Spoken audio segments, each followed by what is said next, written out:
28%. Okay. You mean the quiz or the midterm? The quiz. The quiz actually. Yeah, we've already done this. Yes, Okay. the quiz. Okay, so this is our class E campus, guys. So I have a quiz IT forensic. Actually, the quiz uh, done by 2nd October. So for those that just come into the class, if you can catch up, you can submit. Yeah, you can submit. So I have 37 students. 34 have submitted. So I believe the remaining three, perhaps the students that just recently joining. So please download the quiz and then submit it there. Now tonight I wanted to talk to you about your midterm, guys. So I have uploaded your midterm in here. Midterm exam IT forensic. So you have 1 week to finish this exam. The deadline of the midterm is on your class next week midnight. So you have 1 week to finish your midterm. Why does the midterm took a week? Because you will have your papers that I asked you last week, 5 papers from SANS. I hope that you have found what is your paper and then you can read it. And then tonight I will explain to you what you have to do. Now first, this is your midterm. If you download your midterm from the eCampus, this is what you will see. Okay, so you have the subject, which is IT forensics. So the lecturer in this case is me. Your study program is Masters of Informatics, your names and your student ID. Now I have questions number one. Uh, Questions number one is about terminology and standardization. Questions number two is about evidence handling. Questions number three is a case study. So I have a case study called Digital Image Forensics Approach to Counter the JPEG Anti-Forensics Attack. To answer case study number three, you have to read this paper first. Digital Image Forensics Approach to Counter the JPEG Anti-Forensics. So you have to read that paper before you can answer question A and B. And then questions number four is another case study. The case study called Mission Implausible, Defeating Implausible Deniability with Digital Forensics. So you have a questions there. You have to read the paper, this paper, Mission Implausible, in order for you to answer case study number four. Questions number five is for you to analyze your own case study. So I asked you last week to go to SANS. Just Google SANS. You will have SANS Institute Cybersecurity Training Degree and Resources. So just click SANS in your Google search. The SANS will be the first links that you have there. And then what you have to go to is you have to go to resources. You need to go to resources. So click on SANS resources. Okay. Inside your resources, you will find white paper. So you kind of have to scroll down first and then you will find here white paper. Then once you go to white paper, you have to click digital forensics incident response and threat hunting because our class is on digital forensic. Now you can change in here 100 per page in here if you want. You can change it 50, you can change it to 100. You can sort it based on the latest and the oldest. So your task is to find 5 paper from here. 5 paper. You have to read those 5 paper. Was your assignment last week. So after you read the paper, those 5 paper, you have to write the reference of those 5 papers that you read. So for example, in here, assume that you read the first paper, cheap malware calls for defense, for example. So I will copy that So this is your first paper, your first reference. Chip malware calls for chip defense shellcode defense tools on SMB security budget. For example, this is number two. For example, this is number two. How to copy this? Oops. Advancing security with continuous threat exposure management. So, for example, is your reference number two, and then assume that you have reference number three, and then is your reference number four, and then is your reference number five. So you have five reference, and then from these five reference that you have read, you can mark in here. Are you going to select it or not? So you have to select three case studies from those paper that you have read. For example, you will select this, so you can delete the no. So you will choose this. For example, you want to choose reference number two, and then you choose reference number four, for example, and will be your no. So you need to choose minimum three. So then it means that your case study will be this one, number one, case study number two, and the third case study will be case study reference number four. So although that I asked you to find five papers and read five papers, you actually just have to select three. Now this is your questions number five for your midterm. Case study number one. What is the title? So you can just copy from here. Okay, and then here is my first question. Please describe the forensics problem that are being discussed in this paper. So every paper is actually discussing on some forensics problem. What are the problems that are being discussed in the paper? So please try to describe it. And then questions number two, please describe the forensics methodology approach that are utilized to solve them. So, for example, it is being utilized by certain software, certain tools. If yes, then please mention them. What are the forensics methodology approaches there? So, as you remember that we actually have five forensics methodology approach. You have identification, you have collection, you have preservation, you have analysis, and you have report. So basically, we have four. Now, are these paper talking about those five forensics methodology, or is that paper is actually have their own methodology? What is the methodology approach? Please explain it.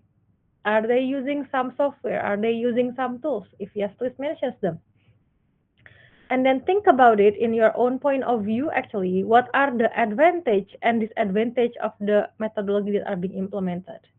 So advantage, for example, it is fast, it is reliable, for example, and some of the disadvantage, you could say that being an expensive tool could be a disadvantage because maybe not every labs can afford it, or the disadvantage could be it is too complexity. For example, it is too complex, or the disadvantage could be anything. The paper might tell you what are the disadvantage. Sometimes they doesn't say that the weakness of our methods are blah blah blah. Sometimes when they are in their own disadvantage or in at their own limitations, they will not say or state it like that. They might gonna say that we do have something, or we do have some features that are still needing improvement for future research. So if that sometimes that is how they phrase it. So your task is actually to read the paper and find these four components. What were the forensics problems that they are discussed? What are the methodological approach? Are they using the forensics methodology, the normal one, the general one? I mean, are they using other methodological approach? Then if yes, so please explain it. And then number three and number four is highlight what are the advantage and the disadvantage. So I copied this three times because you essentially have to read you have to read five, but you have to dissect three. So you can put on case study number two, what will be the title, And the case study number 2, what will be the titles, and then you can explain to me what are the problems, what were the project methodology approach, advantage and disadvantage. So tell me those 5 papers that you have read, and then which one that you select. So when you upload your midterm, what you have to upload is actually your answer. So you can answer it by entering in here if you want. So you can answer it here, or you could create another paper just for the answer. Um, how can you do your midterm? It is up to you. Just make sure that I can check them. And then I do have some problems actually on your quiz. Yeah, if possible, try to convert your documents to PDF before submitting. Actually, so just to ensure that it is generally can be checked anywhere for the PDF. So this is your midterm question. You can access it from your eCampus. If not, then I can share these midterm questions in our WhatsApp group so that everyone can check. If you can submit that in eCampus, I would be grateful. If no, then I will receive the submissions on email. I think I will stop here for a moment. Any question? You have 1 week for your midterm. Question, ma'am. Yes, please. Actually, for the previous quiz, Yeah, maybe for the first quiz, I submitted to your email. yeah. So do I have to submit it again to the eCampus? Actually, up to you, Pak. Actually, the email submission or the eCampus submission, both I can check actually. Okay then, thank you. Thank you so much.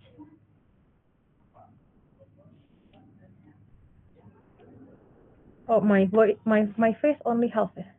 Okay, better. Okay, so 1 week, yeah, guys, 1 week.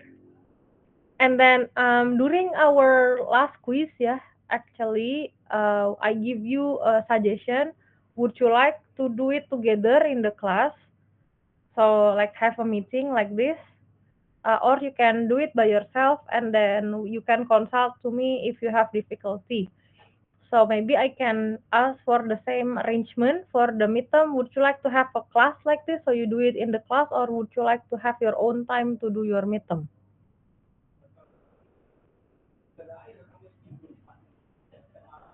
Maybe do With with our time if you agree. oh, With If our you time maybe. okay, so there will be the flexible time for your midterm, yeah. So actually, I'm a very Yes, maybe. flexible person, yeah. So although that I said that the deadline is on next week, October midnight, like sometimes we have a difficulty or things that are happen in emergency, yeah. So like Okay. sometimes, yeah. So sometimes my one of my students, for example, just near the midterm deadline, say for example, ma'am, I'm so sorry, ma'am. My daughter is actually have a high fever, so I cannot do it. I have to send my family to hospital, like for example, something like that. So I'm a very reliable person. I'm also a very flexible person. I just wanted to tell you that please do your midterm accordingly. You have responsibility to do your midterm, but I understand that we also have other responsibility, and there might be an emergency. We do not know what will happen 1 week from for now. So please take your time to do your quiz. Sorry, to do your midterm. If there is anything, just let me know. If you need me to explain again the questions, also let me know. Anything, just let me know. Yeah. So we have our timeline, but we will try to see how the best thing can be fitted for you. Yeah. So I don't if there is anything that I hate is actually stressing my student. If my students stress, it means that I'm not a good lecturer, you know. So don't stress. You have your time. If you need it more, just let me know. But it is important that we have our own time frame, right? So you have a week. Try to do it first. If there's anything, just let me know. right? So that settles our plan for next week. So I will take your attendance based on your midterm submissions, yeah. Okay. So with that, allow me to start our session, which is IT Forensics week 7. So I have 23% left. When if this laptop battery dies, I will move to my other device. I forget to bring my Mac charger. Right, so the materials from this book is taken from the book called Digital Forensics and Incident Response by Gerard Johansson. I take the material from this guy. Okay, hang on for a moment. I need a pen tool for today.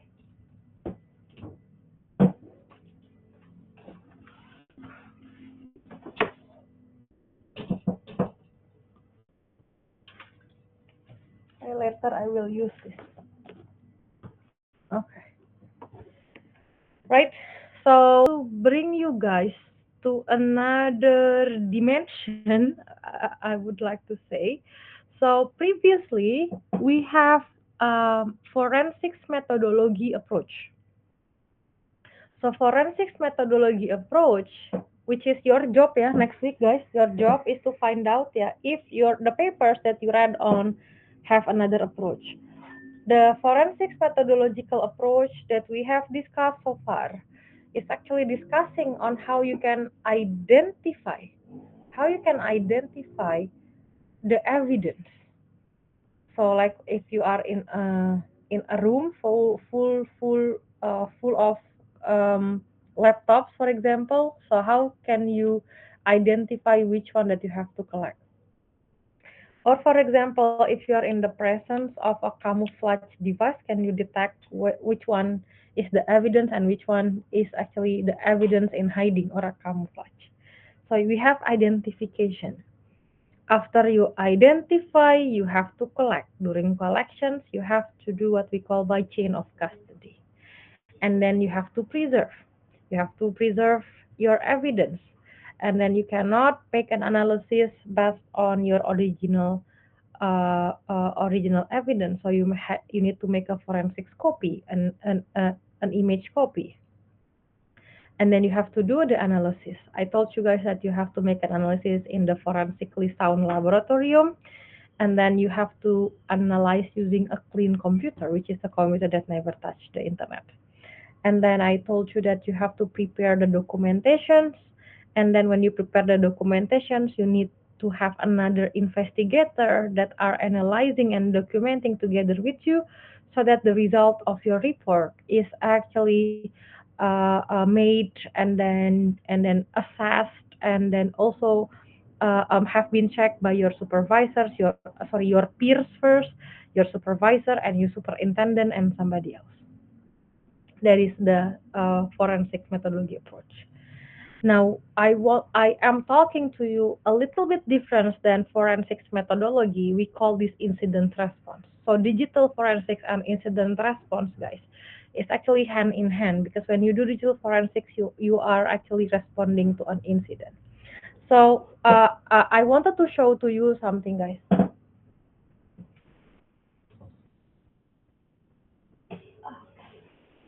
Um, this is in the slide. It's actually the older versions of the book by this guy Gerard Johansson, and then this is the newer versions of the book. Um, I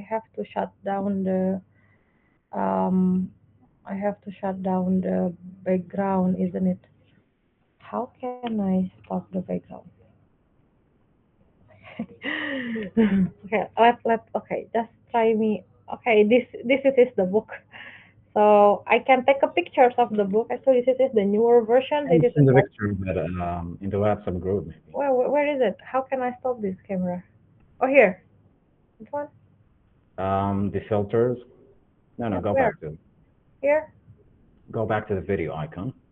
Go to back. Okay, I am here. Click on the arrow icon beside. Okay. Yeah, we have Oh, like there.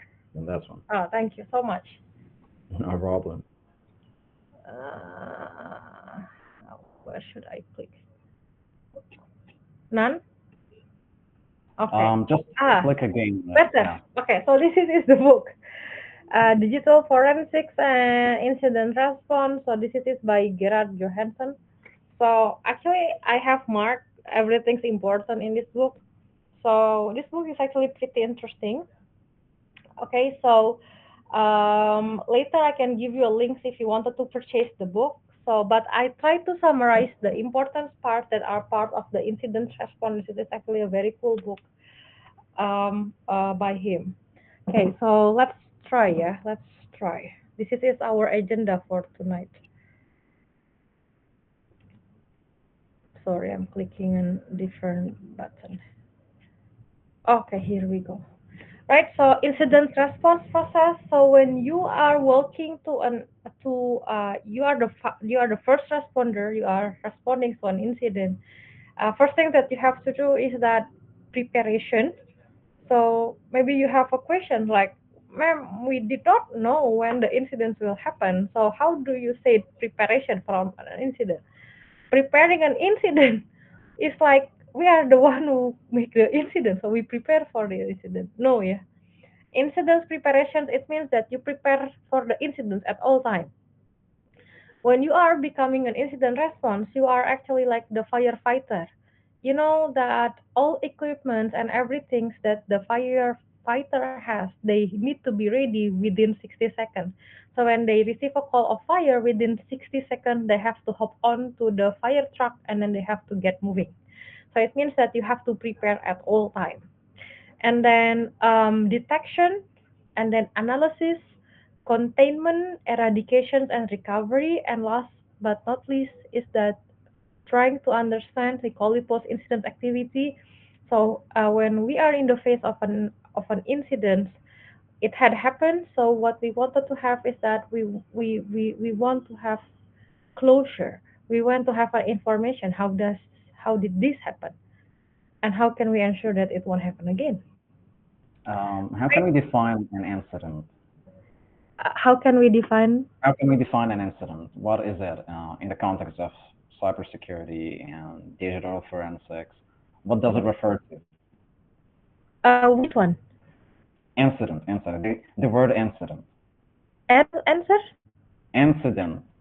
Oh, Incident. incident. Yeah. Okay. So, an incident is actually um, when there are a crisis.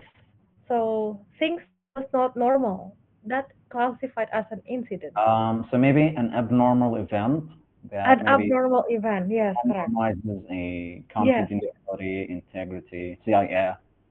Um, Yes, yeah. correct. Okay. So an incident is something that is not normal, and then so sometimes an incident could be detected late, sometimes it could detected early. So that's why that in the incident response we have a proactive approach, and then in the proactive approach is that we wanted to be alert and aware at all time. So we call it you try to be proactive. So even before the incident happen, if you already detecting a signature or you have a presence of the characteristics of some incident that might occur before it occur, Mm-hmm. then we can perform an early detections actually. So Mm-hmm. when an early detection failed and an incident happened, so well that is when we have the incident itself. All right. Thank you so much. Have you sent these slides on the WhatsApp group or is it on the campus? Oh, which one? The slides of week 7. Oh, haven't sent it yet. Yeah. Okay. I will send it after this. Thank you for reminding me though. No problem.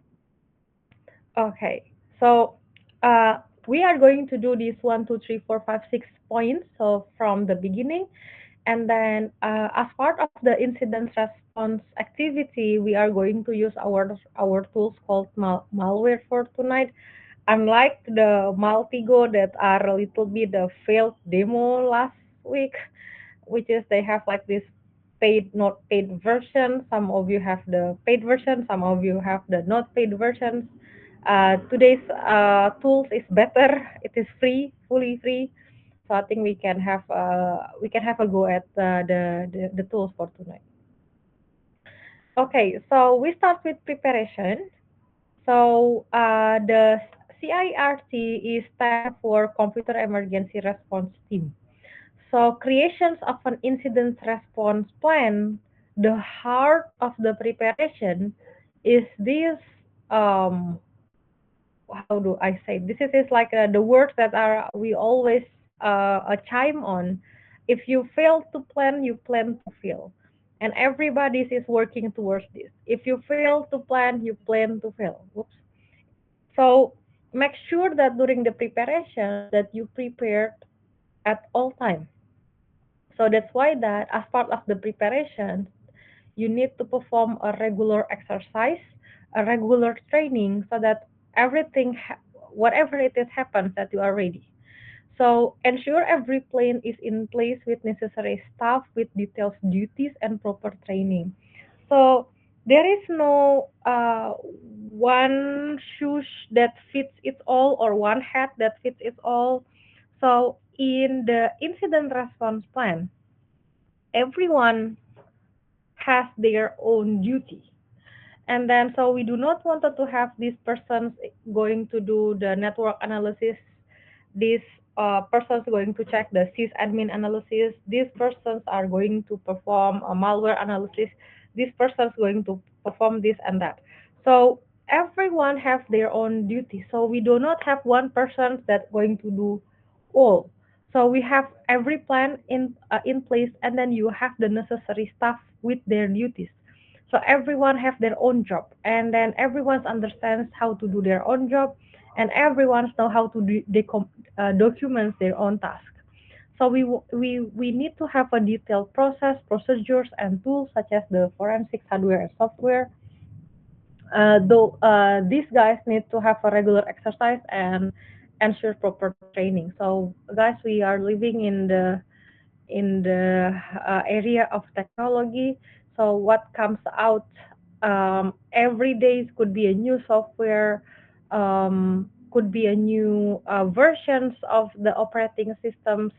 So, like for example, it will like assume that we have Windows 7, and then we have Windows 10 and 11s now.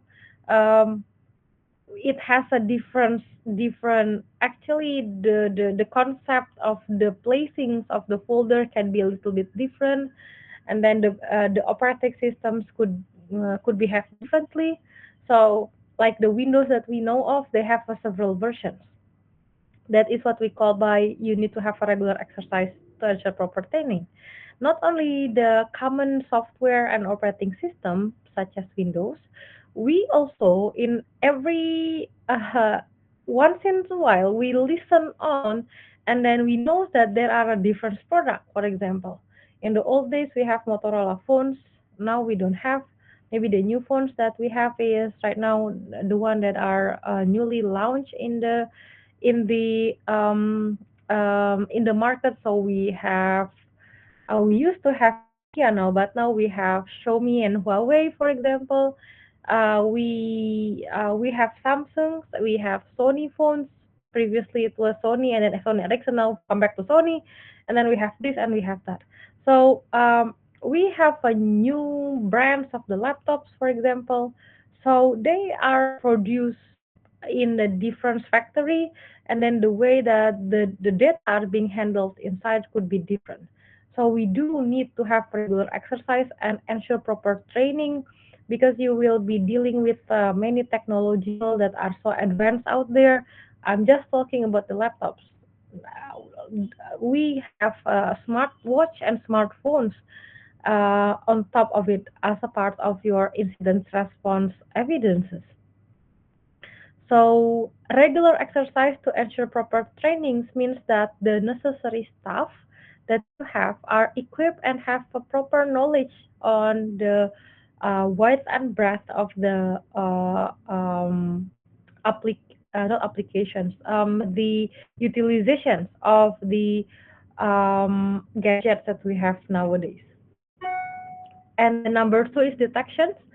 Organizations needs to be aware of the sets of mountains of events occur in daily and even in hourly basis. So When we talk about detections of the incidents, the company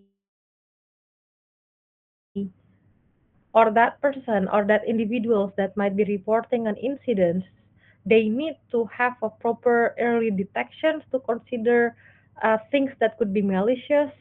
So I give you one example. If you have heard about this term before, it's called CM. It stands for Security Incidents Event Management, that can help to detect early and internally.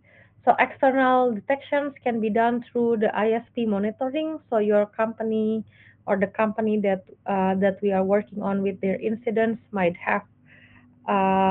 require their ISP to perform an external detection, like for example that there are an unusual traffic, for example, from an ISP that already knows most likely to be hosting a DDoS attack, for example, or for example that this company never have a customer from an X or Y or Z country, and then there are so many incoming traffic from those parts of the area whereby we know that this company is not handling the business over there, and many other monitoring that would be done. And then we also have other form of detections through the employee. We might notice something strange and out of the normalcy. Like for example, that in a company you might be doing some training, and then you already given information to your employee, for example, that the monitors looks this way. If you found that there are one or two glitches, please make a report, for example. Or if you cannot, or for example that if for example make sure that when you input your password or the ID and the password, if you input an error password, please take note, for example, how many error that it has occurred. Like for example, I'm an employee, I need to log in, and then I forget my password, and then this is my first time forgetting my password today, and then suddenly in the monitor it already said that three failed attempt. Like I just attempted once just now, so it means that there are somebody that have attempted two times before me. So this is something strange that are out of normalcy. So this is a sign of the somebody might be trying to be me, trying to log in, trying to get an information. So any form of detection through an employee could help. So this is what we call by detections through noticing insider, the employee are noticing that something strange and out of normalcy. And then the third part is actually an analysis. So we've gone into preparations. This is the investigations. So detections has been done, and then once they know that something is not normal, the company might undergo some incidents, and then they call the incident responder. You arrived, and then once you talk to the administrator, for example, what is how detections had done. Then upon the detections, the analysis has commenced. In this phase, the personnel, you in this case, the investigator, begin the task of collecting evidence from the system, such as the running memory, log files, network connections, and running software processes. You collect the data, and then you later be brought for examination. So the examination and analysis goal is to determine the root cause of the incident and try to reconstruct the actions based on what are the threat actors from the initial to compromising detection. So in here, you try to find out what is the root cause. Like for example, if you're handling a malware, from where this malware is comes in.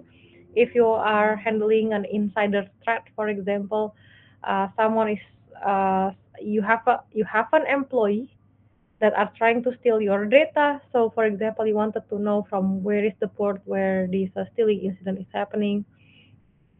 So you try to talk. Uh, During the analysis phase, actually, you have, if this is happening inside an organization, you need to talk to the personals in charge, the one that understands the network of the company itself.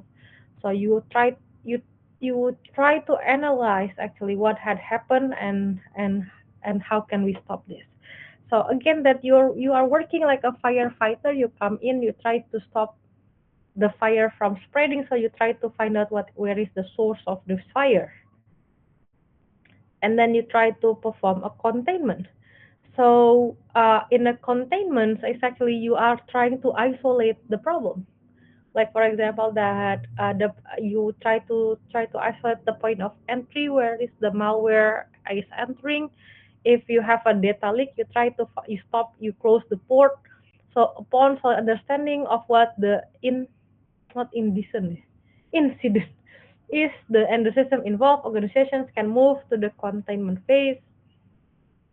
The organizations can take the measures to limit the ability of the threat, contain and control the threat, performing an exfiltration of the confidential data. Like for example, that is if in your subnet, the same part of the network, you have a confidential data, you wanted to isolate that network.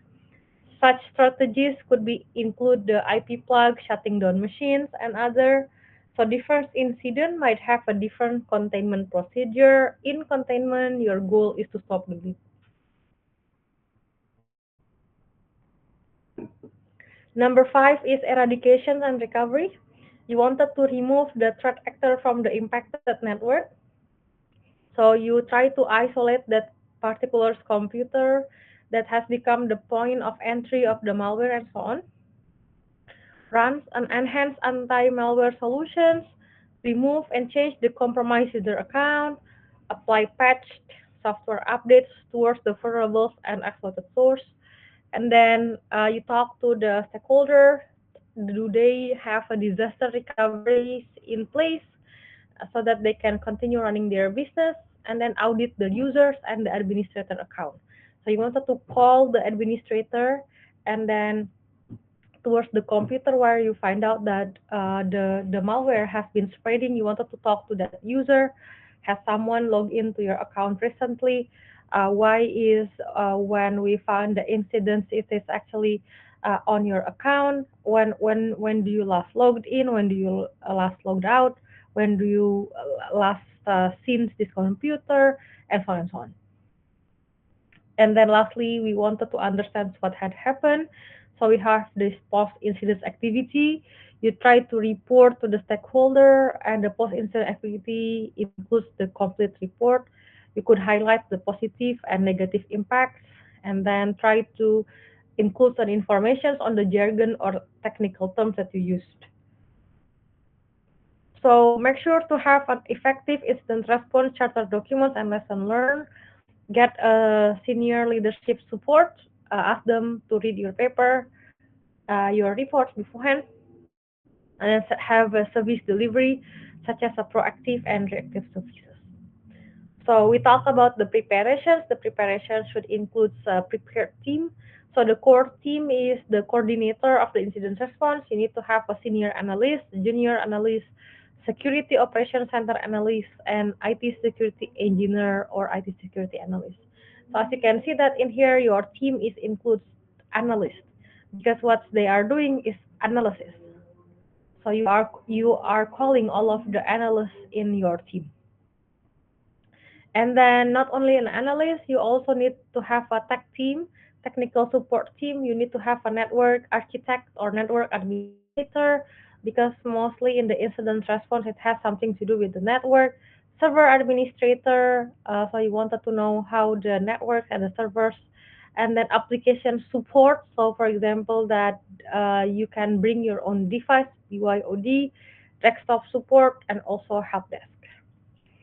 So the incident response plan needs to have the incident response charter, expands the service catalog. So as I mentioned to you before, we have more and more devices. So you might want to understand more services, more catalogs, be it from new brands, brands that are already known but have new devices and so on. And then I have the CSERT personnel. CSERT is stand for uh, computer systems incident response personnel.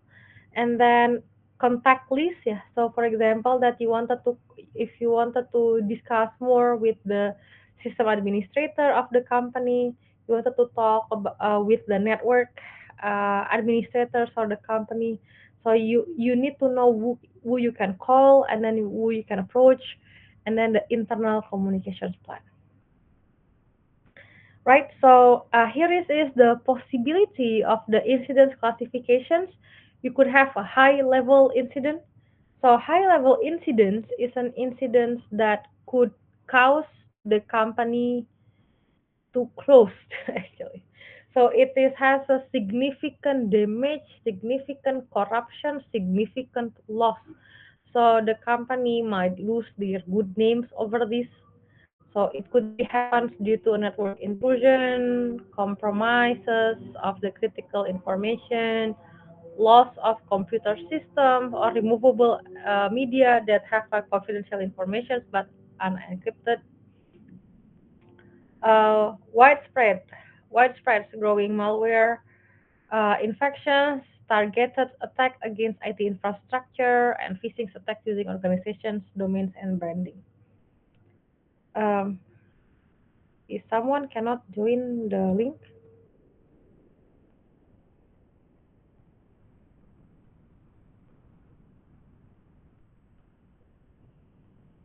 oh, okay. I saw that cannot join. Let me just check just to be sure.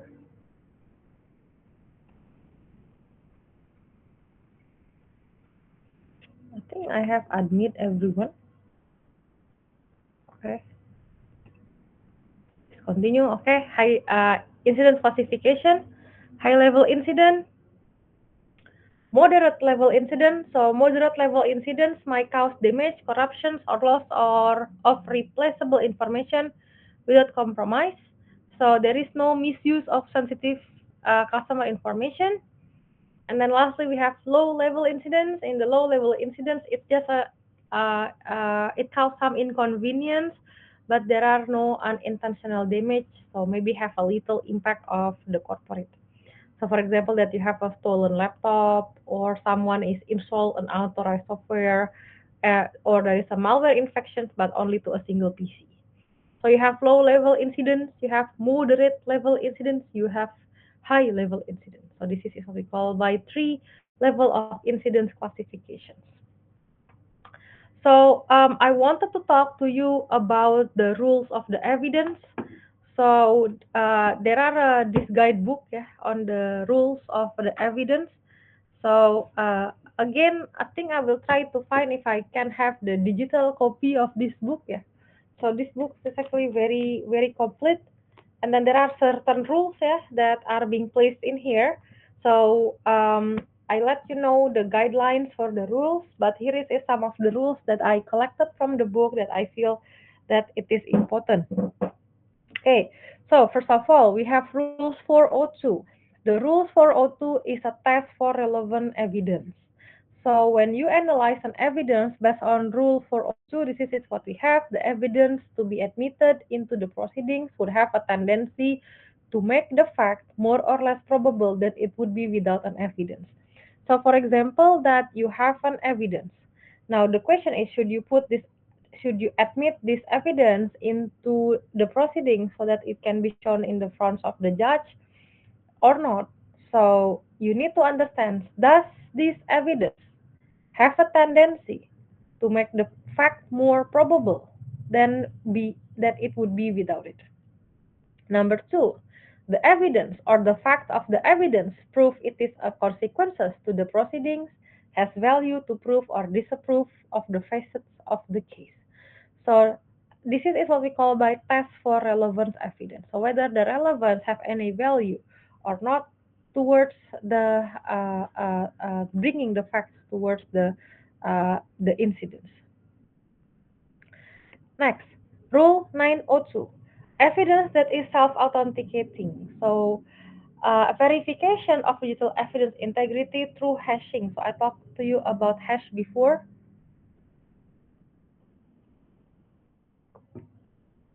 And then next is these rules require that a qualified person and that evidence being presented having been collected according to the best practice.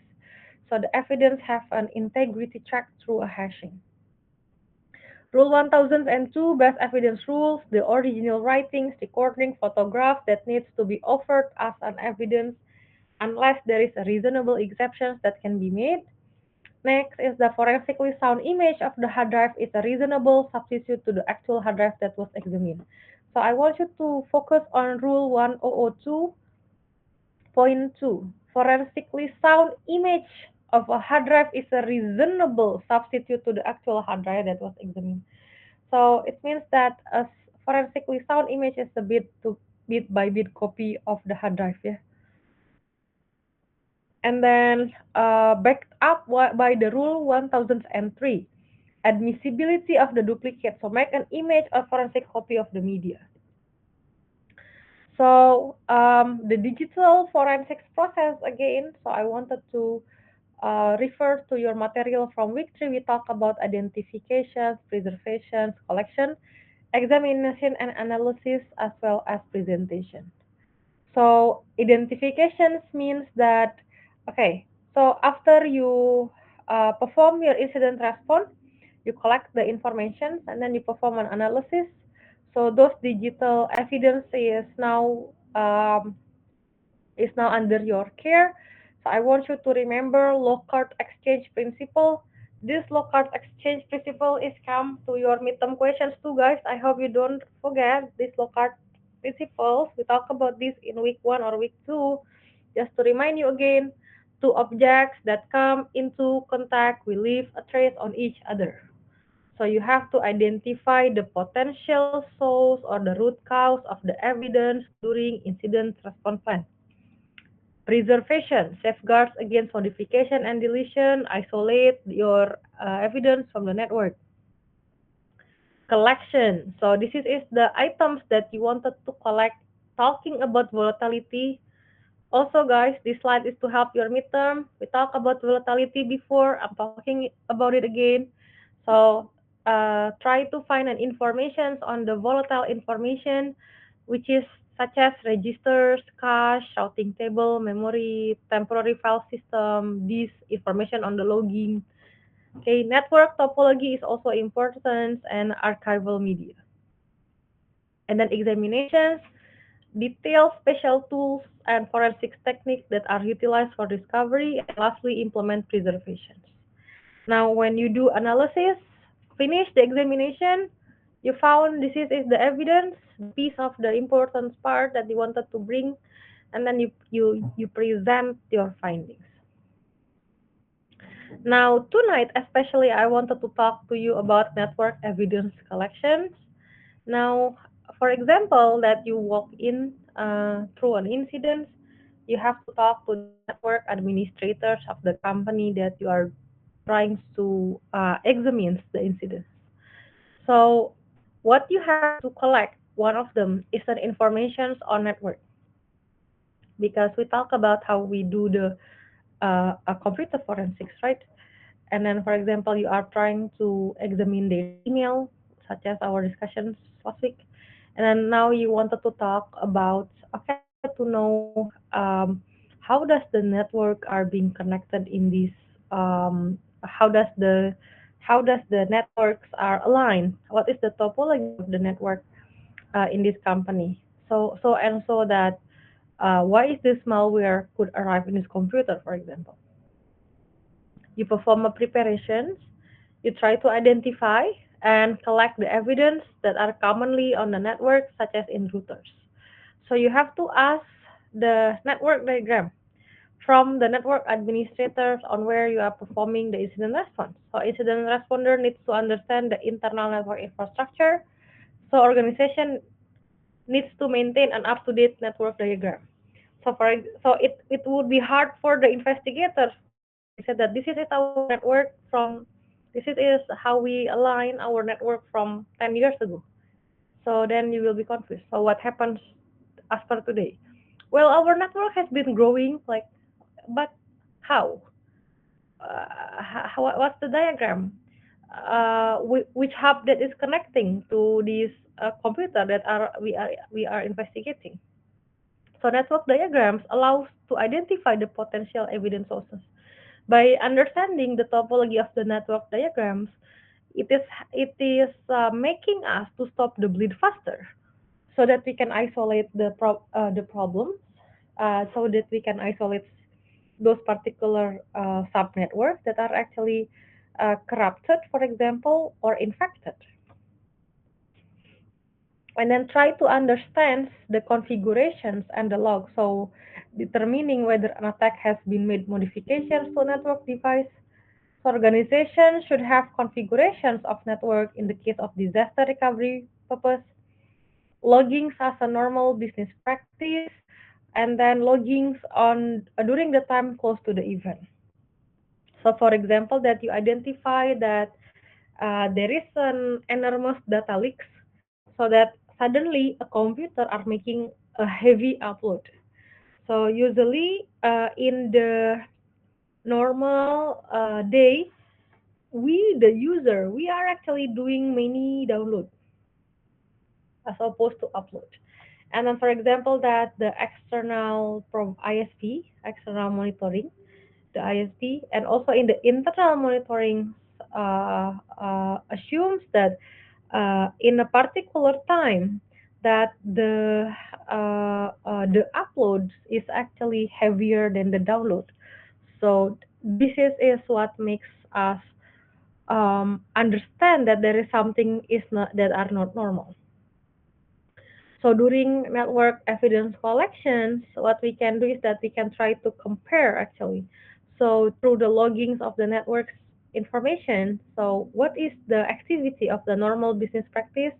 Like what is the usual bandwidth? What are the usual average per computer is actually taking how many bandwidth, for example, per computer is actually what is the total amounts of a network activity per day, and then you could compare this against the log of the close to the event. Like for example, that during these data leaks, actually there is one particular computer that are doing a heavy upload, which is uploading the customer data to some remote computers that are that are being remotely controlled by a bot.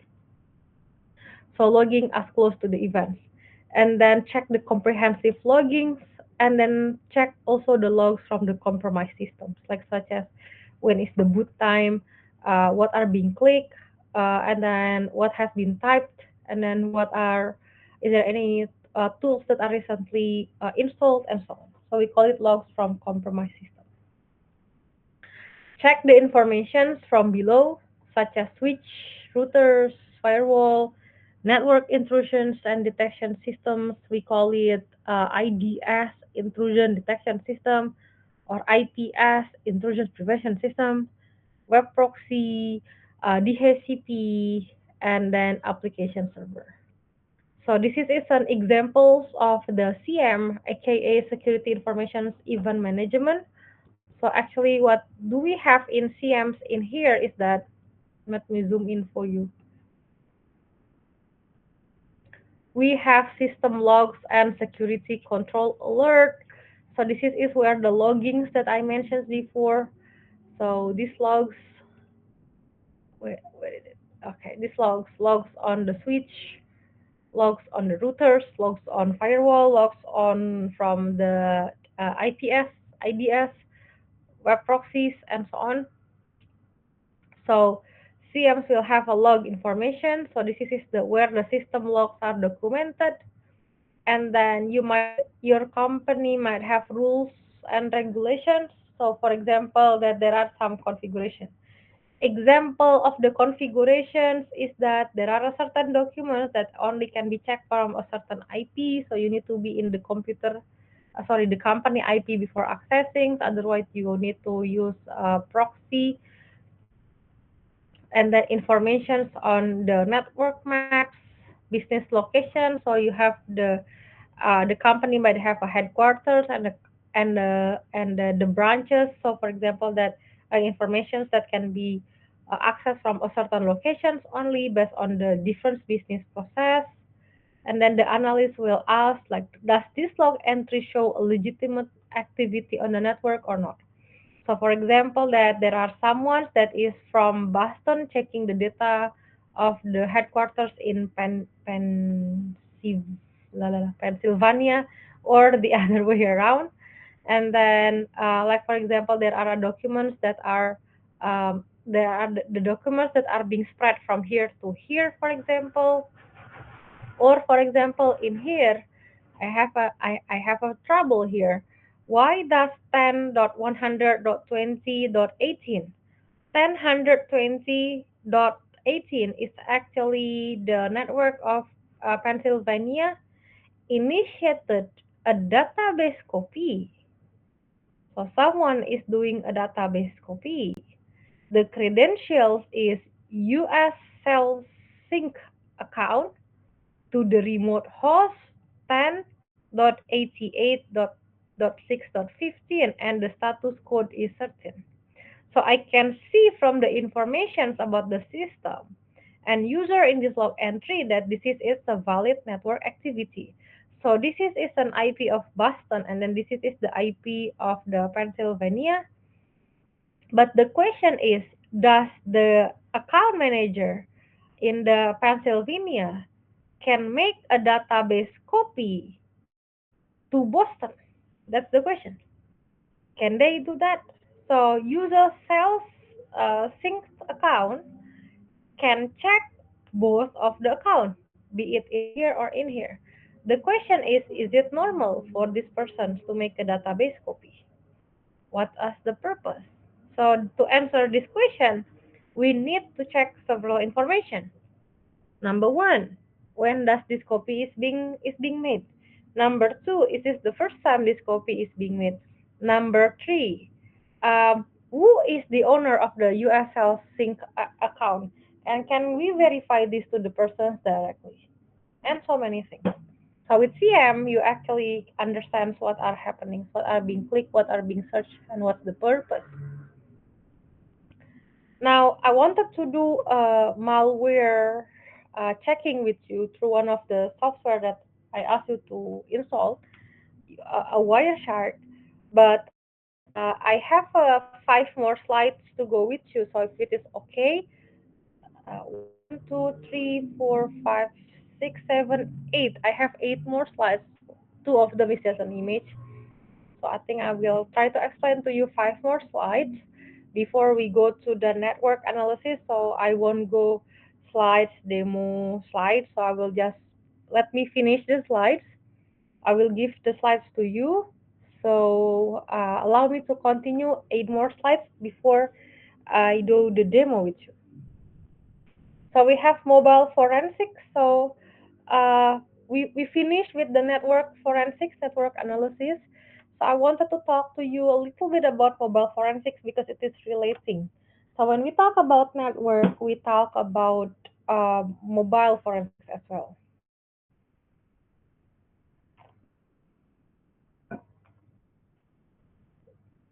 So today, just about every computer forensics lab actually have a cell phone forensics capabilities.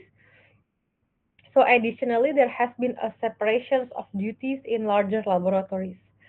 So when we talk about the CM, we are actually talking about the computer that are being controlled, and then sorry, not the computer that are being controlled, actually the network where the computer are connected are being controlled.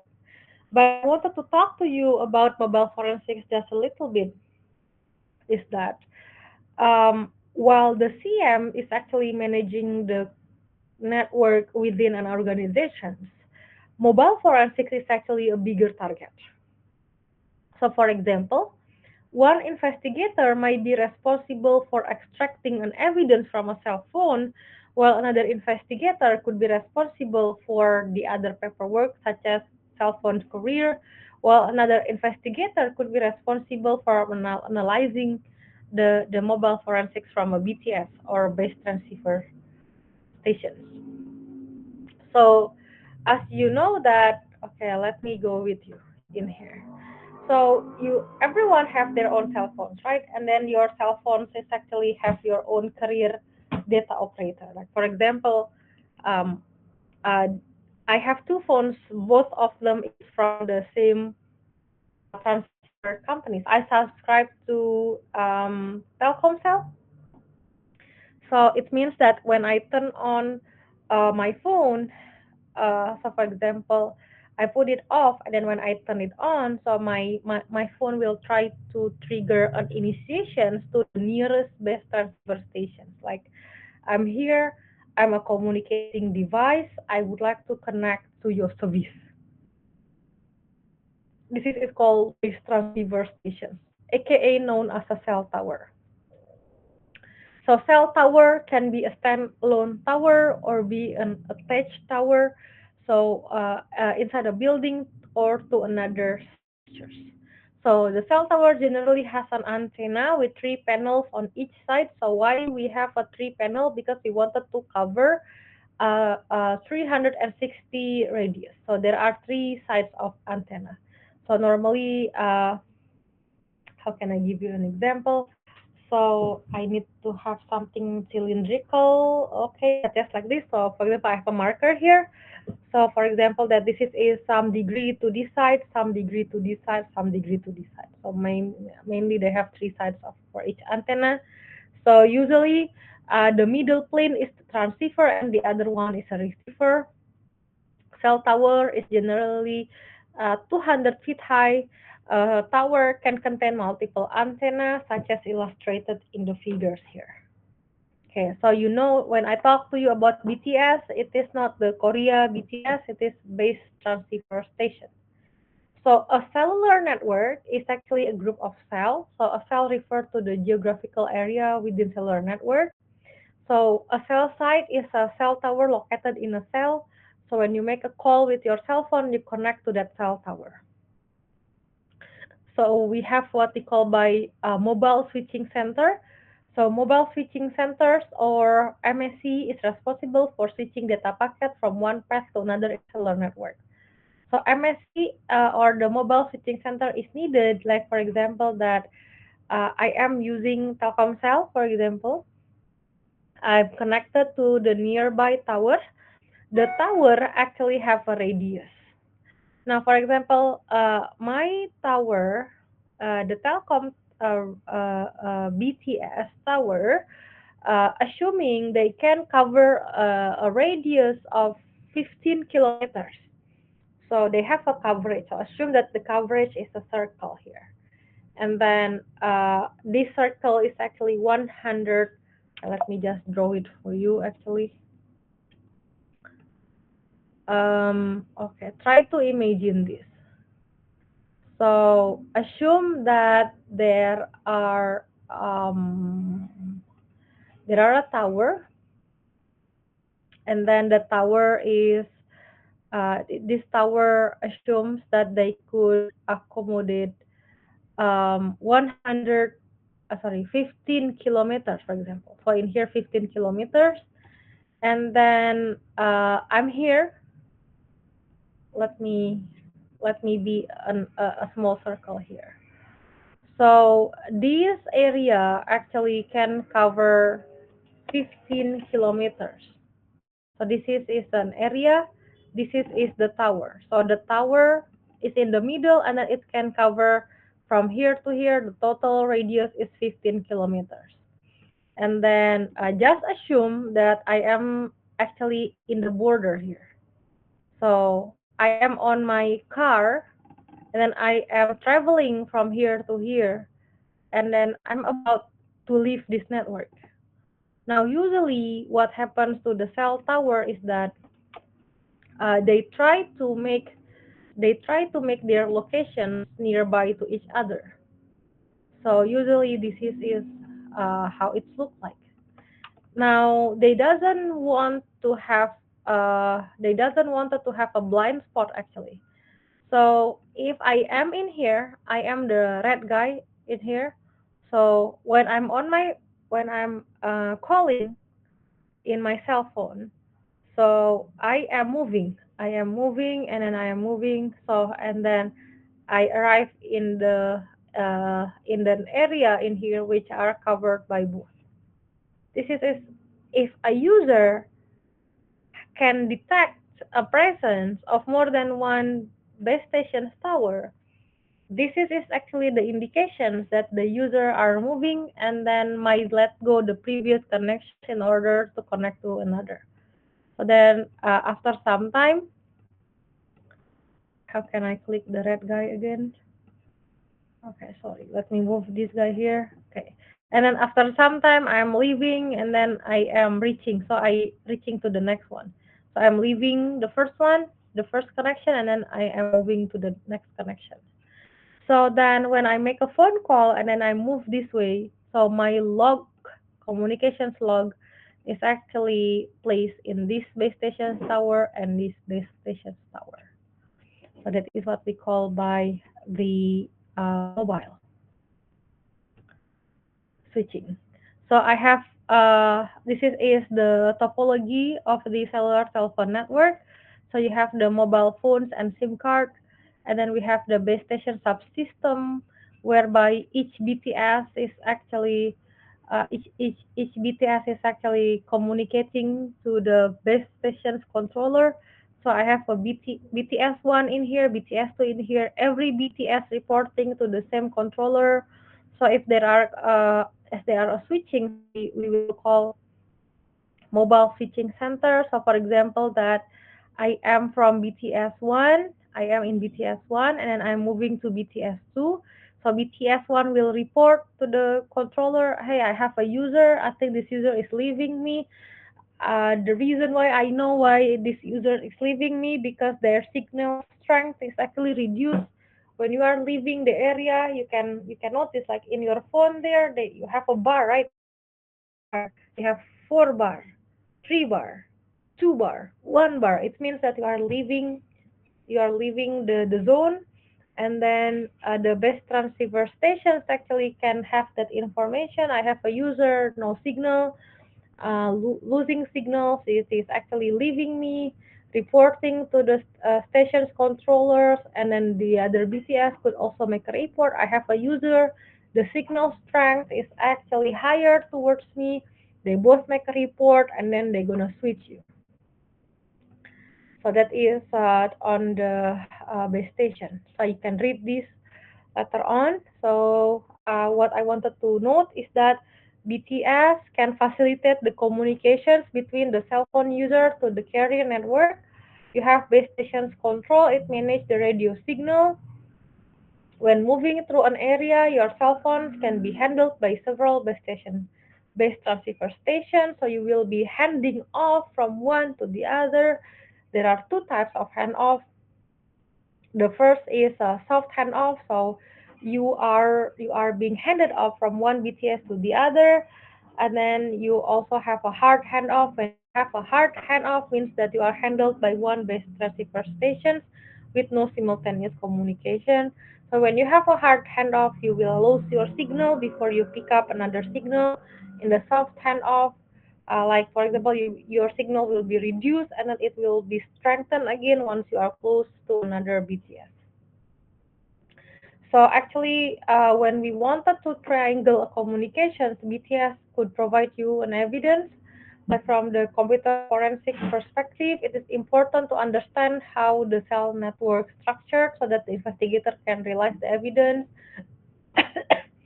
Law enforcement actually can request the cell site record from a carrier, like for example that what numbers are connecting to whom and what time. So this is an example. So we have a call type, for example, when is the call is starting with the calling number, who is the call number, what are the cell ID, and then what is the last cell ID. So you can see that in here. Okay, you can see this number here. So this number is 555-2389, and then this is the number that are being called. And then this is the first cell ID. So uh, the the uh, the first connection is at the BTS ID 1567891, and then lastly is calling from 5948702.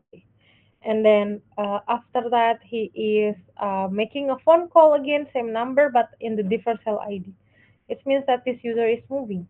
And then this user is is texting from a different cell ID, so this user is keep on moving. and keep on moving. So we wanted to know when is the last locations of this user, but we can know the last location based on the last cell ID. So we wanted to know where is the locations of this BTS ID. That would be the where the user is. So you can request this information.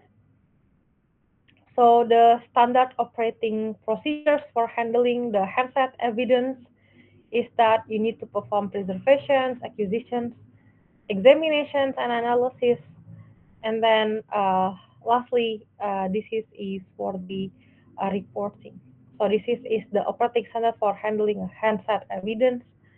There is no, if you notice, there is no identification in here because because this is for handset, so you can identify this is a handset.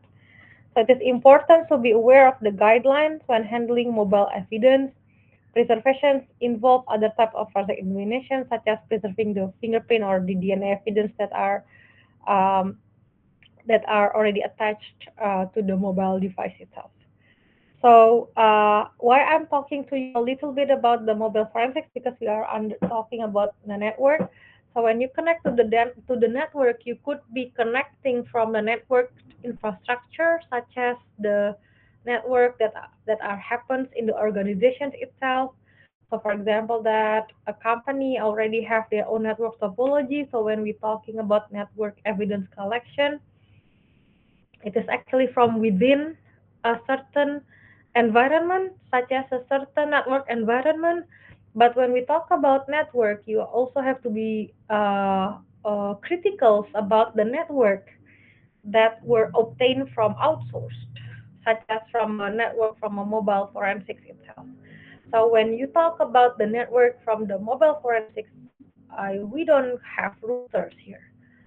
You are going to collect data directly from the base transceiver station. So, like for example, it would be a good idea that if for example that you could get an information on what is happening in the network, and then if you could also have an information about the network surrounding that particular company, and then BTS that could be in that area.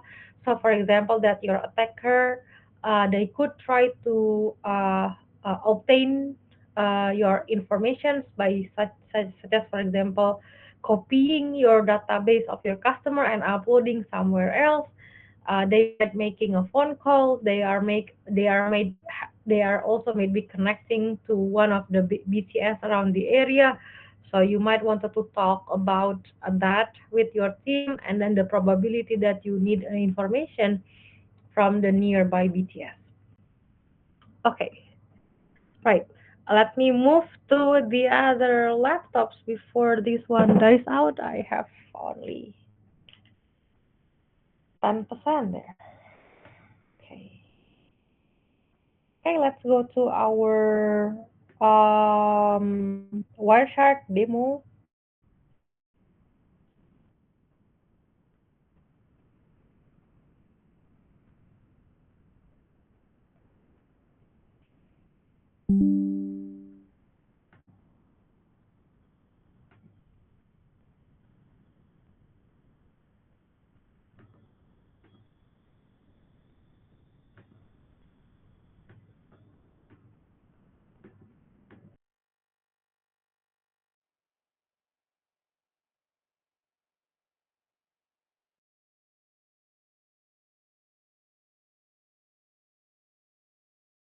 All right, I have successfully moved. Okay, allow me to continue the class from here.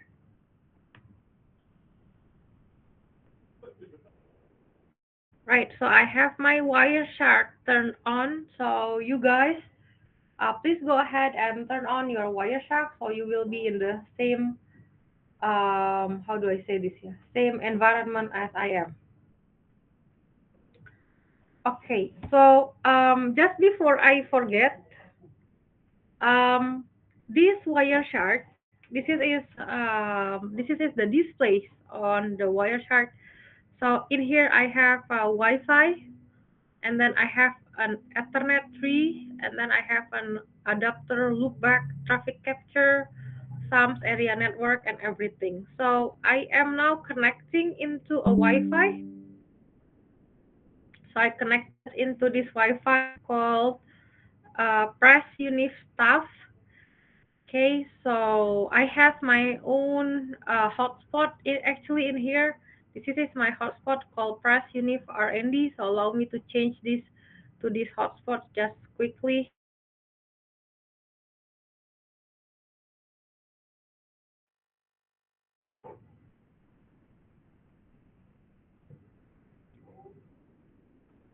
Okay, I'm back. Right. So now this is you will see some traffic here. So I have my Wi-Fi traffic in here, and then this traffic is like ongoing. So it's just actually trying to capture what is going on. So I just wanted to ask you, do you have a same display as what I am? Yes, ma'am. Okay. Yes, So ma'am. there are two ways for you to use this Wireshark. First is that if you have a Wi-Fi connected already, you can just double click in here actually. Just double click in here. And then the second way is that you can click on the blue icons at the corner there and then it will say start capturing. So both way works. So in the corner here, I have like a blue fin in here.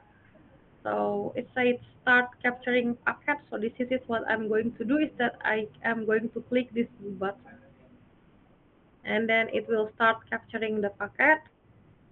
So actually the reason why I change my connections before I do this capturing is that previously it was connected to the Prasinif hotspot and many people are using that hotspot, so I don't want to capture other people traffic. So I change it into this Prasinif RND. This is my own personal hotspot, so only my devices that are connected in here. Okay, so I think I just wanted to capture for a minute. Right now, this is 35 seconds, 36 seconds, 37, 39, 40 seconds. I will stop when it is hitting 60.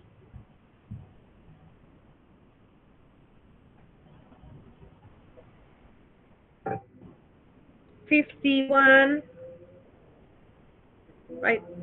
Okay, 5, 4, 3, 2, 1, and stopped.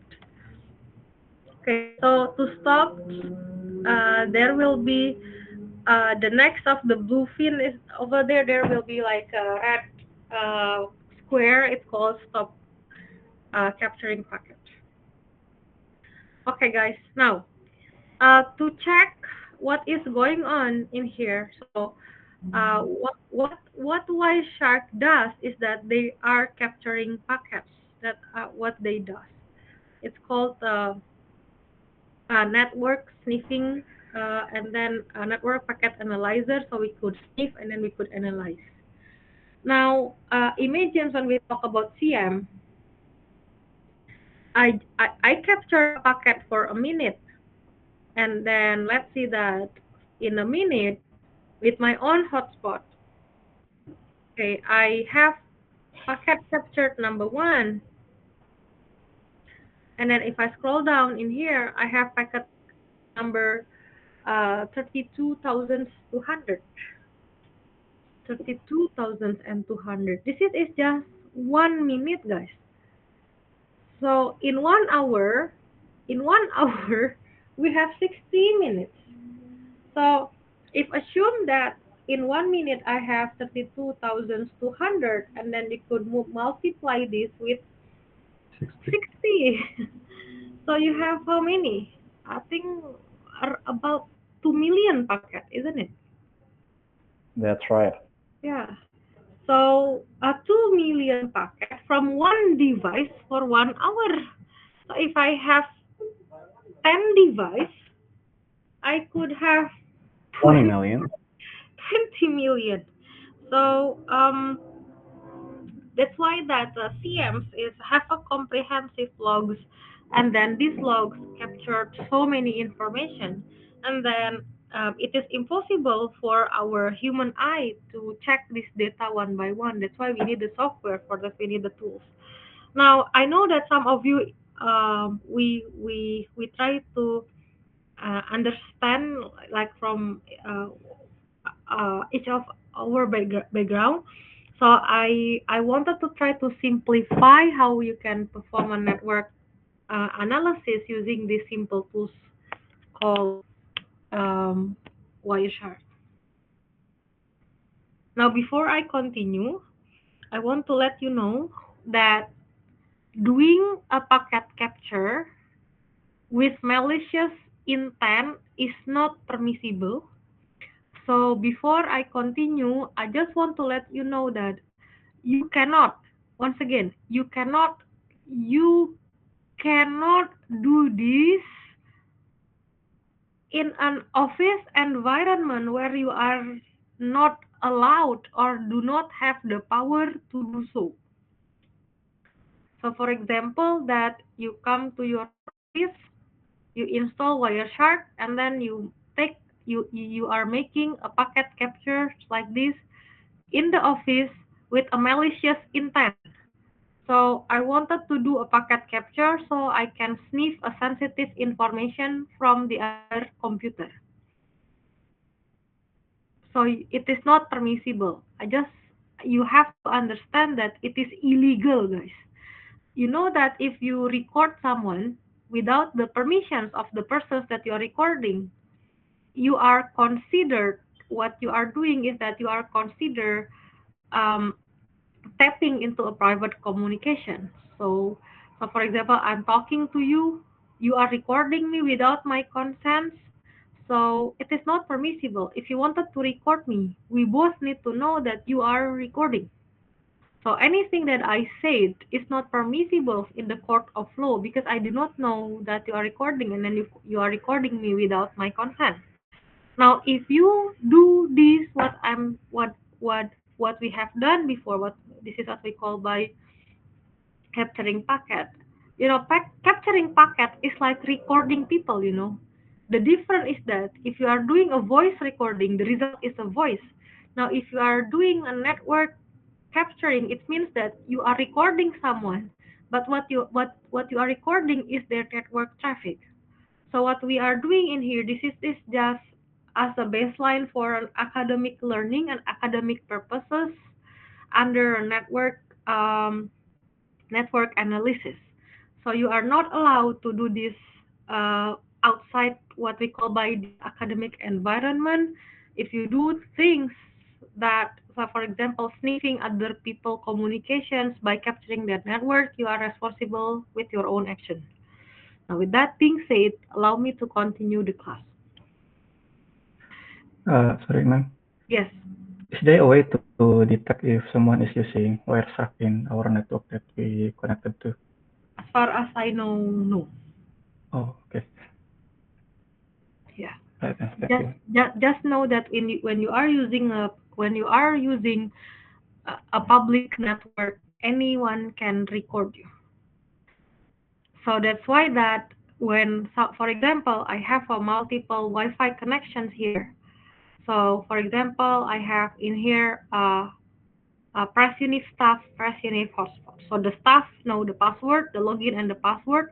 If one of the staff that knows the login ID and the password is running these tools openly, it means that they are trying to get in to try to understand what are the staff are doing by take a look into the network, because if they open websites and everything, the information will be stored there. That's why that before I do this, I change to my own first.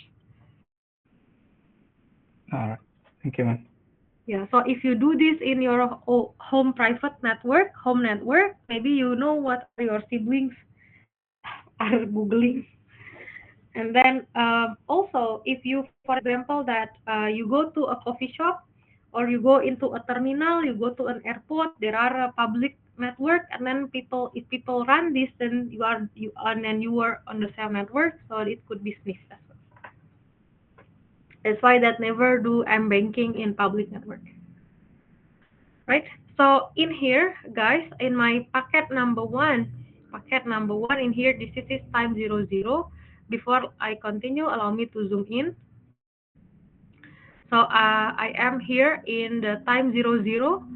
So this is the source, this is the destination. Now you will see this. Let me go down in here. In this box, in this window, there are 5 protocols that you will see. The first protocols in here, this is called frame 1. Frame 1, the protocols called physical layer. Physical layer. In the physical layer, it is how your data is being sent physically. So for example, right now I am using Wi-Fi. So how does the Wi-Fi send my data using a wireless information?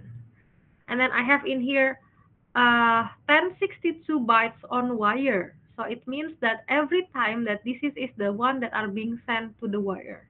So I am only wireless from my end, but the router is wired, right? So this is what we call by bytes on wire. And then I have an Ethernet connections in here. This is my link layer. Link layer. Okay, link layer. Let me just explain to you these 5 layers. And then the third one is your IP layer. And then after that you have your transport layer. And then lastly you have this data layer. Now I don't want to go into detail and change this class from networking class from from forensic class to networking class, but you could just type TCP IP in the Google, and then you can just click on image in here, so TCP IP. Okay, and then I will add word protocol. Okay, so I think I will use this. Right click, open new image in new tab. Okay, so there are 5 layers. So this is what we call by application layer. Ignore the presentation and session. So this is what we call by application layer. Next you have transport layer. Next you have network layer. What is this? Okay lah. Next you have transport layer. The transport layer have only 2 options here, TCP or UDP. Next you have network layer here, IP, and then lastly is data link and physical layer. So in total you have 5 layers: application, transport, network, data link, and physical layer. So your data is stored here. So this is the data. So what we are communicating will be in here. And then next after the data is the transport layer. Now in transport layer, as you can see, you only have 2 options. Either you want it to be in TCP or UDP. What is the difference between TCP and UDP? TCP is the communications protocol that are reliable. UDP is not. So if you need a reliable communication, you use TCP. But if unreliable channel is enough for you, then you will use UDP. This TCP and UDP has the pro and cons. TCP is the reliable one, but because it is reliable, it is slow. UDP is not reliable, but because it is not reliable, it is fast. Now, you can see that in my Wireshark, you will see many UDP, UDP, UDP, UDP, UDP, UDP, UDP, UDP, UDP, UDP, almost all, I'm not sure if I have a TCP going on, almost all is UDP. Now, why I have so many UDP protocol? As I said, UDP is not reliable, but because it is not reliable, it is fast. This UDP communication is the result of this. Is the result of this, guys. This Gmit streaming. Yeah. Yeah. This is the source of my UDP protocol. This is streaming. When we do streaming, we do not need reliable communication. but we need a fast communication. That's the reason why we have so many UDP there. And then in here I have internet protocols. So this is my source, this is my IP address, this is my destination. Right, so I have 74.125.250 and 255, and then this the destination 192.168.137 and 152. Right, so and then this is the link layer. So this is the network interface card that I used, and then this is the frame. So we have 5 layers that we can dissect. Now, if you have a packet traffic that looks like this, what you can do is that you can try to, for example, that you are the network analyst, you have an information that look like this, and then you wanted to know what is going on at time 000 until the time 61 in here. So let's just use the tools that the Wireshark already equipped us with. So in here I have statistics. So this is what you should do. Now you wanted to know what kind of traffic, what kind of how many players, how many laptops, how many connections, how many IP address that we have in here. So from the statistics here, guys, what you can do is that you can go to endpoints. Click endpoints in the statistics. So statistic endpoints. And then in the endpoints in here, you can see that in here in the Ethernet, you have 5 address. In the IPv4 in here, you have 16 address. How do you know I have 16 address here? They put it here. They calculate it and then they summarize it in here. IPv4.16. It means that you have 16 address. And then I have a IPv6 2 address. I have TCP 20, and then I have UDP 16. Now I am interested in the UDP because I am looking and I'm seeing so many UDP. Now I wanted to sort these based on how many packets that are actually being sent over. So in the UDP in here, what I'm going to do is that I am going to click on packet so that it will be sorted based on how many packets has been transmitted. There, and then I can see that there are 18,742 packets.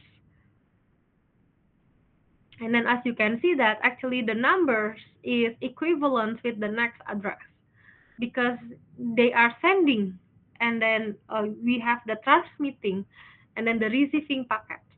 So in here, address 74.125.250.247 is receiving 17,411 packets. At the same time in here, you notice that it is actually the same number that are being transmitted. So it means that 192.168.137.158 is transmitting 1,411 packets that are being received by this guy. What is the conclusion? The conclusion is no packet loss. Everything that are being sent, it is received the other end perfectly.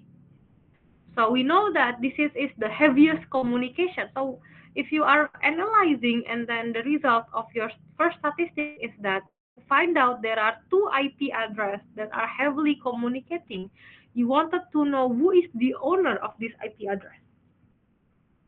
That's why you have to talk with the network administrators of the company or the organizations that you are evaluating the incidents. Where is 192.168.137 and 158 are installed?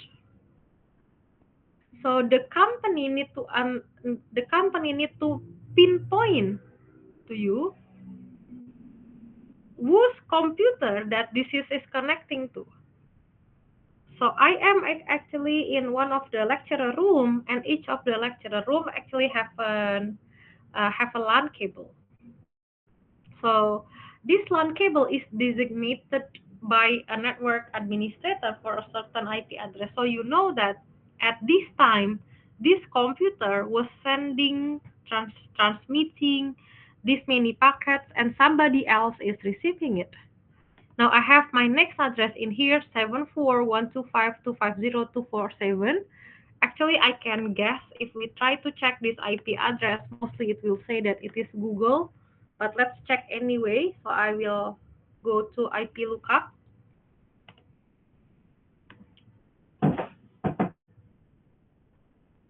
Okay.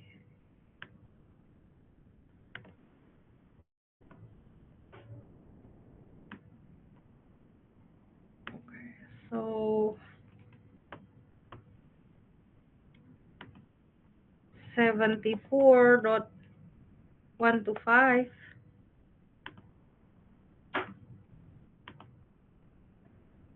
250.247.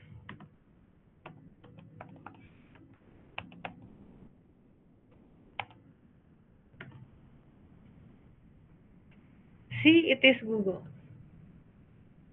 So actually what I am transmitting is just Gmeet to the Google. So we are all connected to the Google Meet, yes? Right, so it is what it is being transmitted. So this is how do you know who is the computers using a certain IP address that are heavily connecting in here.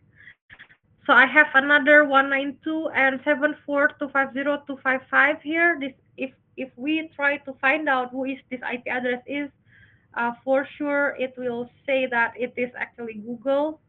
So we do not have to check on it, right? So this is first how you find out what are the communication is going on. Now TCP is the reliable channel. Now let's see how many packets do I have in here. So it is only 112. It is not as many. So maybe there are some reliable protocol that are being sent. As you can see that the header in here is 74.125. Pretty sure this is also Google. Right. And then I have some IPv4 communications in here, so you can check that how many packets that actually has been traded. So this 192.168.137.158 is actually me. And then this is the three addresses of a Google actually. So we know that what kind of communications that this computer is done in the next and in the last 60 seconds just now. Okay, now let's see if we can sniff some information. So in here I have statistics, and then I will check on HTML. Sorry, HTTP. I'm sorry, not HTML, HTTP. So let's go to HTTP and then click on packet counter. Now HTTP is actually a protocol that are normally being used to for browsing actually, internet browsing.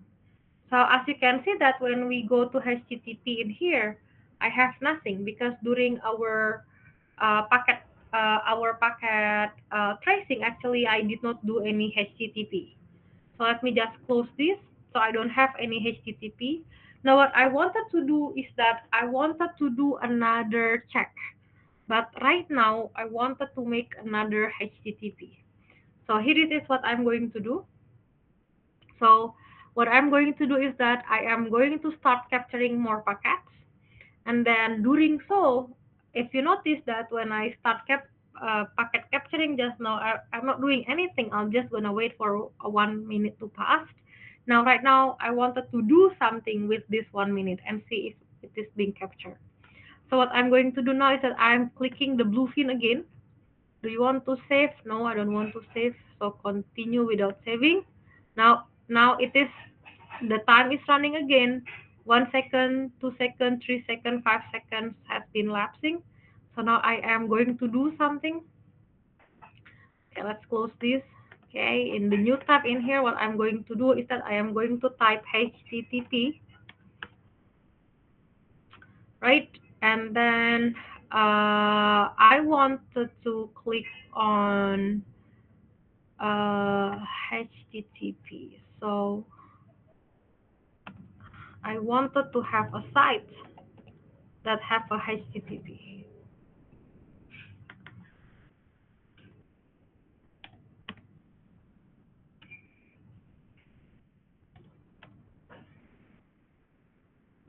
Okay, I have in here httpforever.com. If you are on a train, this website could help you. This looks suspicious. So I have all about links. So Simon's University. So let's go there. Okay, I have http infocern.sh. Okay, two website, and then http to technology demo 3. So as you notice that I am not using any HTTPS, I want HTTP without the S. Okay. I think it's done. I only have 4. So in here I have all about the link, HTTP, something, something. So it says not secure because it doesn't have the S. Okay, so I'm going to click on this figure. I want to click on right click and then open image in the new tab. And then I have this, browse the first website. I would love to. And then I'm just gonna click on bibliography. So I'm doing something, guys. Okay, so there is an image. I just wanted to do something. So what I'm doing is I'm just gonna right click in this image and then I'm just gonna go open in the new tab. So I'm just making an activity. Okay, just give me the water information, say. Yeah, thank you for the water. Right, done. Now I'm stopping. This is a red dot to stop. Okay. Now we will see more traffic now because I'm not just simply sitting around, but I'm doing something. So this is actually what packet captures works. So we could have an information on what else a certain persons are doing. Now we are doing some HTTP just now, guys. So I'm going to come back to my statistics now, and then I'm going to click on HTTP, and then I wanted to click on the packet counter because unlike the previous packet sniffing, now I'm actually doing some like browsing. Now, why don't I use HTTPS? When you have the S on HTTP, the S exactly stands for security. It means that your communications could be encrypted. Now, we would like to assume that the activity are done in HTTP because when it is done in HTTPS, okay, in security, you cannot see clearly actually what is happening. What you see is the encrypted one. So let's just start with the HTTP one first, which is the more simpler one. Right, so I have a burst rate and burst start. So what is this burst mean? So burst means that when you are engaged to a certain website and then how much does the data are being requested at one particular time, we call it burst. So in here we have the percentage. So total HTTP packet 100% is actually 1,490, and then they are trying to break it down what are the burst start for the other. Now I have 200 OK, so I have 272 count an OK request. One information is not found, and then one information cannot found because it is a request timeout. Request timeout means that when you request it until the lifetime until your request is timed out means that it is taking too long to send back the information is only one. So I would say that we have a successful search. Right now, Let's come back to the statistics, and then now click on the HTTP again, and then let's click on the request now. So you see the packet counter, you see the statistics of packet. Now let's see the request. Now remember guys, how many websites that we go? 4, right? So this is the summary. This is the summary. So first I go to www.http2demo, and then bomb.gov.au, and then Simons, and then some of these websites in here is actually calling another site, because as I remember, we only have to go to the five five sorry four websites. So it means that some of the website is actually calling the other. Now come back to my searches here. So first of all, I have web.simons.edu, and then let me close this one. We don't need this anymore. Right. So I have the web.simons.edu. This is the web.simons.edu. And this is what I'm doing here. So when I go to the web.simons.edu, this is are loaded. This is are loaded, and then this is the assets. Notes week 2 slash URL part. Notes week 2 receipt site structures PNG. So I have two image, which is this image, I assume, and maybe this is the other image. And then I have notes.css, the GS, and then the links itself. Two links. This is the perfect URL. And then next, I was going to this URL parts.jpg, and then I go to infocern.ch. Now, as you can see that the infocern.ch is not registered in here, because the infocern.ch is actually not a HTTP, it is actually a HTTPS. How do I know that it is a HTTPS? Because I was already scared before. In here, this is HTTP, but in here, this is HTTPS. So actually, this website is already updated. So since it is HTTPS, you cannot see it because your filter is HTTP. Later we can check when the filter is HTTPS. So we don't have the infocern information here. So we can skip that. Then we go next. So I have the HTTP demo.io. So this is the one. This is what we are looking there. You see several images and some information. And then this is the bom.gov.au.water. So we were doing something there. And then we have the others going on here. So they have so many information in here.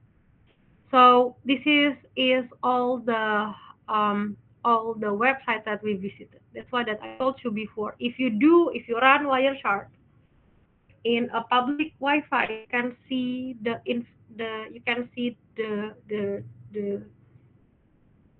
activity that are being done by the other computer. So if I connect my other device,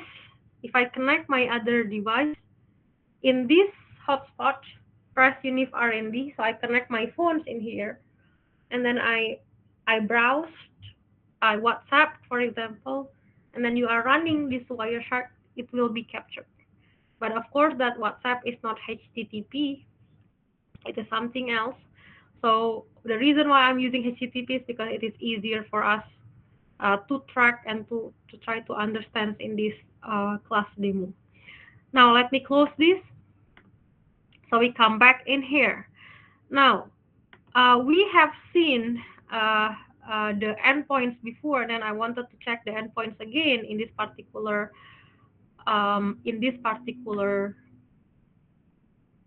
demo. So I wanted to know that what is the most packets that are being sent and to where. So the most packets that are being sent is actually to the IP 23195.157 and 97. So I wanted to know what are the information that are being sent by this IP address. So what I'm going to do is that I am going to right click in here, and then I will click on apply as filter and click selected. and then I wanted to come back to my Wireshark with this information.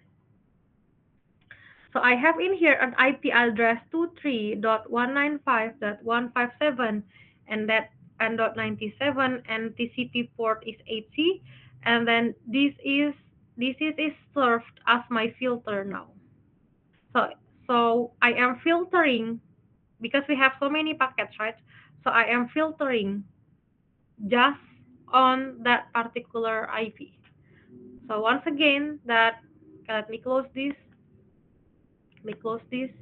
If you wanted to do with me, what you have to do is that you click on statistics, and then you can click on endpoints. I wanted to go to TCP because HTTP is reliable protocol, so I will use TCP. And then what I'm going to do is that I am clicking packets here so that I got the most packets. So this is the most packets actually. And then I am right click on this, and then I click on apply as filter to be selected. And then I will close this part or minimize it, up to you. And then those informations already been applied as a filter. So this is the informations of the transmission that are done to that particular IP address. So you have all informations in here. You have a sequence analysis and so on. And then this is what we call by the payload. The payload is the informations that are being carried. Now, in here you will see some other protocol such as TCP and HTTP.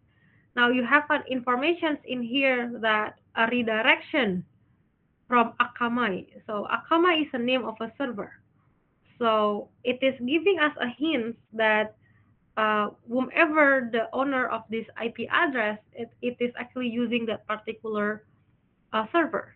So if you are interested in this protocol, what you can do is that in the protocol HTTP here, you can right click, and then you can click follow, and then you can click on HTTP stream. So what you are doing is that in that particular IP address, you wanted to know what are actually the informations there. Now this is the packet information. Host bom.gov.au connection keep alive. And then in here, this is the Node.js information. So this Node.js information is the the CSS information is the CSS of that website. So what we see in our naked eye is the bom.gov.au.water, but inside this website, this is actually the HTTP styling and everything. So that's why that if your company are using CM and then it is logging the information, so everything that comes in and comes out from your network that you can see it. So everything. So for example, switch day, case 0, Sunday, case 1, Monday. So this is I think somewhere in here they wanted to show the dates. So they put that information, the water information, and then come back in here, right? So everything's in that website is actually being captured in here.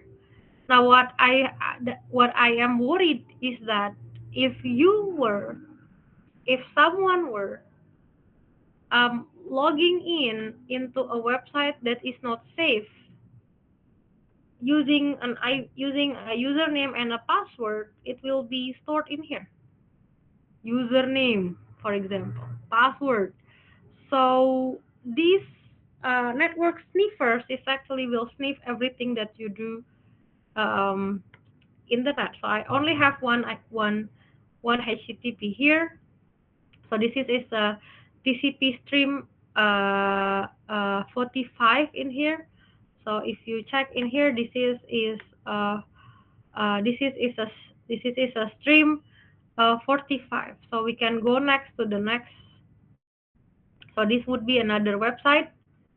This would be another website. Let's check what is this. What is the website here? I think it is still the bomb.au. Yes, this is bomb.gov.au. Okay, so they have a several stream here, for example, because we have a couple of websites that we visited, right? What was it again? 44. So this is a TCP stream 44. Okay, so if you wanted to find something in here, like for example, you are interested on the server that are being used, such as Akamai, down here, actually, you can check on case sensitive. Okay, find me Akamai, for example. So they will show to you, okay, so this is the information that you are looking with, the Akamai. So you can also, as easy as type in here password, for example, to check if this website is actually allowing the user to input the password and what was the password. Okay, so this is actually an example of a packet level inspection. So you could imagine that this will help the investigator a lot, like a lot.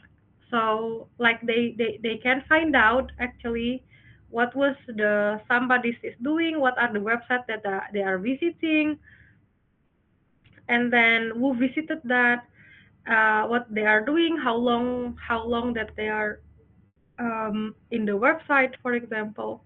So we have information about timestamp, for example. So how long does this person is doing in here? What are the data that are being exchanged, and so on. Now, another things that we could understand in here is that let us come back to the statistics in here, and then we have what we call by an IO graph in here. So in the IO graph in here, if for example that we are lucky today that only one computer are actually connecting to this hotspot. So imagine if you have 10, 20, 100 user. So we could have what we call by an IO graph in here. IO graph is actually input output graph. So actually you could enable many things. You could click on plus button here that you could try to make a filter. So for example, this is only TCP. You can filter UDP only, or you can also filter based on the IP address. Like for example, just give me in here the if IP address is equals to something something, then please register in here, for example. So you can untick in here. So just give me an information on this IP address. Like assuming that this is my IP address, 192.168.192.168, and then .137. So when you have that IP address that you wanted to investigate, so it will be nicer. So we can just display the filter just from this IP address, because we know that this IP address is doing something. So in this second, we actually do some big traffic. We were requesting something, maybe we were clicking on something. So you can just click it, and then it will bring you to that website. Like for example, it will bring you to that particular. Okay, this is where the data is actually spiked up. So when it is spiked up, we are actually going to HTTP to demo.io. This is where it's spiked up. And then I have a no data here. I can just motions over there, so it will change. So now we are here, and then we have a small mini spike. We are here. So you can just click wherever it is that you wanted to look forward, and then it will bring the data packets to you. Okay, guys. So that is just a small demo on Wireshark. It is very powerful. That's why that please never ever that you do this in a public network. It is sniffing is it is not permissible without the consent. If you are doing a sniffing knowing that it can gather information such as the website that other people visited with for a malicious intent, or for whatever reason it is not permissible and it could be punishable by law. So it just means that you are trying to eavesdrop someone, like listening in without the person's consent. So what we are doing in here, this is just for an academic purpose. The reason is just to show you on when you are working with an incident, you might wanted to isolate the network. That's how you could isolate that. Okay, having fun, everyone. Oh, I haven't turned on my camera in this a different angle. Okay, guys. Maybe we come to our last